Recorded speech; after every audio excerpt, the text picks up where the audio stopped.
Hello, everyone, and welcome to this week's episode of the Disney Dining Show. I'm your host, Pete Werner, joined at the table this week by my good friends, Charles Boda. Hey. And Mr. Steve Porter. Hello.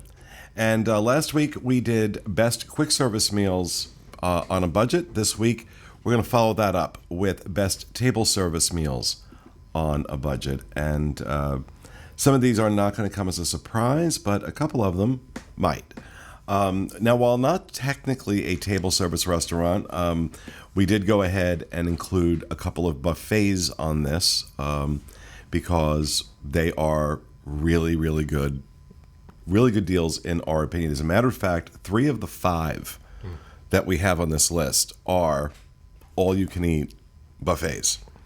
Part of what makes them a good deal, that you can go ahead and gorge to your heart's content. First one on the list is mine. I say it all the time. You are crazy if you don't do Trails End over at Fort Wilderness. If you are at the Magic Kingdom, it is a quick boat ride right across Seven Seas Lagoon over to Fort Wilderness, and it's a very short walk from the boat dock to Trails End. This is $30 for adults, $17 for children, so it's definitely on the lower end of prices. And it is such great food. The pork spare ribs, the fried chicken, which is out of this world, the cornbread, which is world famous. There's peel and eat shrimp. There's pizza. There's a carving station. There's a vegetable medley. There's an ice cream station. Make your own ice cream sundaes. It is just fantastic. It's the same food being served over in Hoop-Dee-Doo Review, which is right next door. And, for $30 for an adult, you got great atmosphere, because that had to factor into this list. That part of what makes, the experience is not just the food, but also the atmosphere that you shouldn't have to necessarily, I say it all the time, you shouldn't have to trade one for the other. Yeah, you don't want to feel like you're settling. Right. I mean, you kind of addressed it a little bit, but with it having the same food as Hoop-Dee-Doo, this is also a great affordable way, speaking of a budget, it's a great affordable way to see if you vacation at Walt Disney World frequently, maybe before going all in on Hoop-Dee-Doo, you try out the food at Trails End and see if you have picky kids or you yourself are picky. You can try the food there first and then say, all right, we do really like this food. Next time, let's go all in and go to Hoop-Dee-Doo. Mm-hmm. And this one is a dinner. They only do breakfast and dinner. They don't do lunch. This particular one is a dinner. With a lot of these, we are recommending the lunch menu. One of the strategies that is time tested. Do your big meal at lunch if you're on a budget. You tend to get the same food that you do at dinner, but it's less expensive. Yeah. This is especially true of these all-you-can-eat buffets. Yeah. There's there's something I think we covered when we did our last review of Hoop-Dee-Doo as well, which is if you're just not a fan of audience participation or dinner shows or anything like that, and you still want the food, which is good, you can do this, save yourself some money. So if somebody tells you, oh, Hoop-Dee-Doo's the best, and it just doesn't sound like something that you're interested in based on the description, still get the food over at Trails End. Well, and you can save yourself a little money and anxiety in my case. A midday break from the parks, that boat ride over is awesome. Mm-hmm. Fort Wilderness itself, if you've never seen it, is absolutely incredible.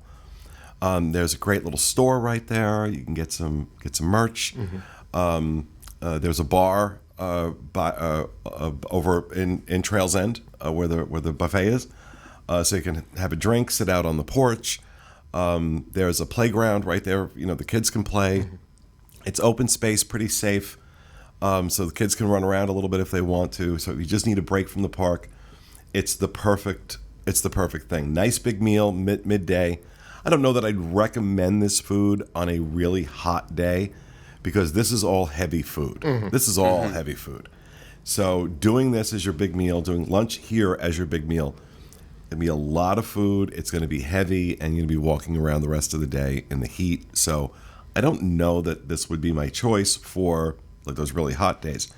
But outside of that, awesome place to go. The other one I think we all agreed on was Germany. We just did a dining review of Germany a few weeks ago.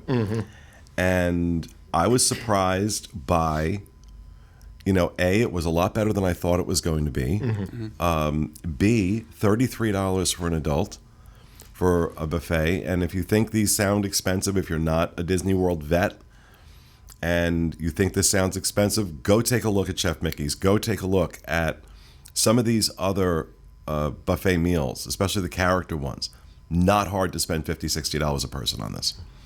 But $33 for adults, $18 for children. Again, looking at the lunch menu, it's more expensive at dinner. Had a great assortment of food. Charles, this is one of your favorite places. You love this restaurant. Yeah, I do. One of the reasons is price per value. For lunch specifically, this is a great choice. It's all you can eat, so you're taking care of meals for hours if you do this right. The food selection is good. There are a decent number of options, but the main thing, we're talking about not shortchanging yourself on experiences because you're on a budget. And if you have to choose table service based on a budget, then you want something that's fun to be in. Of course you want food quality and you want bulk, but you also want something that is fun to eat in. And that's one of my favorite parts about Germany, is that it's that simulated nighttime in a little German village. And I won't go into all the reasons because we just recently covered them, why this is great, but it's a fun experience. It's cool, and it's unique. You're not going to get this at any other table service or quick service thing to this level. And so you're not shortchanging yourself on the theming, and you're not shortchanging yourself on the quality too much, but you do get that bulk food to keep food in the bellies as you go around the park and everything like that. So, yeah. All right. So Steve had a great suggestion for this list that I never would have thought of. But, Steve, you suggested the California Grill Lounge. Yes. So if we're talking about a budget, not many can have it in their budget to go to California Grill because it is an expensive restaurant. But that I don't want people to then think that they can't experience it, because we always talk high praise, and there's probably some out there that are a little bummed, like, well, glad that you guys get to go, but that's not really in my family's budget. But I think that that's not necessarily true if you do this. You can go up to the California Grill Lounge and order a couple appetizers and eat it tapas style. And you don't need a reservation. You just go up to the host on the second floor of, like, the main floor of the Contemporary, and if there's space, they'll let you right up.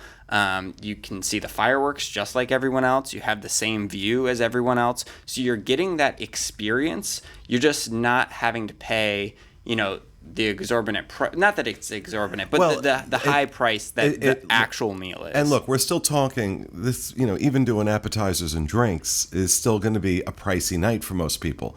But it's a lot more, not unusual, not difficult at all to go $100 a person for dinner at the California Grill. Just not. Especially if you're having some wine, if you're having a cocktail, very easy to get there. So this is, an alternative. This is a way of, instead of spending $100 per person, you're maybe spending 50 or 60. Yeah, right. Because you're going to figure the appetizers are going to run in the range of, $18 to $25, $30. You're going to be spending, I don't know, I don't drink, so what's a mixed drink? $15 to $18, depending on what it is. I don't know. Right. So, but you have that incredible view up on the top of the Contemporary.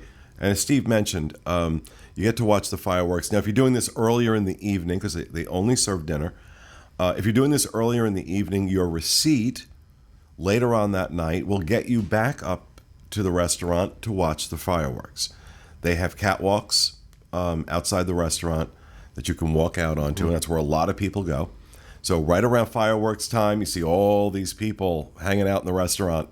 They're all doing that. They'd eaten earlier and were coming back with their receipt to go up and watch the fireworks. So great way to have the California Grill experience, and it was a great idea, Steve, because I never thought of that. Yeah, it gives you the ability to, once again, if you want to bulk load at lunch when it's cheapest and, like, get most of the food in, I know that, I don't know because I'm not in that position, but I've seen parents before talk about when they take their vacation, they try and get a little couples time away from the kids, steal an hour here or there. If you want just a little slice of that, like, hey, this is our romantic experience for the trip, get the kids fed at lunch heavy, give them something cheaper for dinner, and then you sneak out and catch a special fireworks thing just doing the tapas. It's not about eating, it's about the experience. Right, and keep in mind too that that's a good point that a dinner at California Grill, you're going to invest 2.5 hours in this. Mm-hmm. This is not, you're not being rushed through this meal by any stretch of the imagination. And whereas maybe you don't have that kind of time, but you still want the experience. So an hour and a half maybe of hanging out in the lounge or relaxing. So this is a great idea, Steve. The other one that I'm surprised I'm allowing this on the list, but I ate there recently when I was over the Contemporary for a function, and I was really impressed with how good the entire experience was and how reasonable the prices on the menu were. This was also at lunch, the Wave at the Contemporary. Now, there was a time when the Wave first opened, it was really good, and it was like all the rage, and everybody was talking about it. And then it wandered into the wilderness and grew a really long beard and didn't take care of itself and smelled bad. We've all been there, Wave. It's okay. We've all been there. And now it's gotten sober and shaved and taken a shower, and the food is back to being plentiful. I'll tell you, I was amazed at the size of the portions. Entrees at lunch running about $14 to $20 each, which by Disney standards for table service is really good. Yeah. And I've mentioned on the show that I'm doing a ketogenic diet, and I haven't had problems with any restaurants on property adjusting whatever I've asked for. But the Wave is one of the restaurants where this server really took it upon herself to okay, you know what? We can do this, and we can do this, and we can do this, and what about this? And I had a delicious meal that was completely in line with my dietary restrictions right now. And, especially when those dietary restrictions are not medical in nature, they're lifestyle choices that I make. I don't expect restaurants to put the same priority on my dietary restrictions as they would on someone who has a peanut allergy or a gluten allergy. But you know what? The Wave did. So, and again, right by the Magic Kingdom, right next to the Magic Kingdom. So, again, that short walk, it is literally a 5-minute walk out of the turnstiles from the Magic Kingdom over to the Contemporary into the Wave. Well, we really need to go do a full review on this place because we haven't for a while. And you mentioned the pricing, but it just kind of shocks me to see $14 at a table service. There are quick services in the Magic Kingdom that you can spend more than $14 for sure. Even Pecos Bills is a good deal, but there are things on that menu that are $15 plus. So $14 just kind of. And the whole catch with the Wave is that it's all sustainable. It's all locally sourced, very fresh stuff. So it's delicious. It's, like I said, the portion sizes, I was really impressed with. The price, I was amazed by. Quality of the service and the willingness to adjust, all those things. Is it the most magical space on the planet? No, but it's a great meal. All right, rounding out our list is, I think, on every dining list we ever do. Again, it's a buffet, but it's a damn good buffet, and that's Tusker House for lunch over at Animal Kingdom. $35 for adults, $18 for kids. This is a character meal to boot, and great. It's the Fab Five, I believe, is still the case. All done up in safari gear. And the food's incredible. Well, and when you first mentioned this one, I was like, what? Tusker House is so expensive. But then you kind of you're like, no, it's really not. And then I looked it up, and apparently it's the third most affordable character dining for breakfast in all of Walt Disney World. Yeah, for breakfast. For too. breakfast. Yeah, that's true. But you take a look at the prices on all of these. Trails End, $30 for adults. Germany, $33 for adults. Tusker House, $35 for adults. There's a theme here. And where character meals are concerned, you can't Yeah. you can't beat it. And the food tends to be, because of its location, because it's an animal kingdom, some of the food tends to have a more African flair, but they're also mindful of their audience, and so you have a lot of those comfort food staples on the menu as well. And I just don't hear too many people coming out of Tusker House saying, "Wow, that sucked." Yeah. Well, it's one of those things where a lot of times, parents, when they want to do these character meals, they realize that there is compromise involved. And, okay, we're not going to get the quality of food that we want because our kids want to see a character. Disney knows that and kind of exploits it. But Tusker House doesn't fall on that list. You're not compromising nearly as much as you do with other character meals. And the price is similar, if not a pretty decent value for a character meal. So, I mean, if you're going to do this on a budget and you feel you have to fit a character meal in for your kids to be happy or for you to be happy, then Tusker House is the way to go. Agreed. All right, so there's our list of best table service restaurants at Walt Disney World on a budget. Trails End over at Fort Wilderness, Biergarten in the German Pavilion at Epcot's World Showcase, California Grill Lounge at the top of the Contemporary, as well as The Wave down on the first floor of Disney's Contemporary Resort, and Tusker House in Animal Kingdom.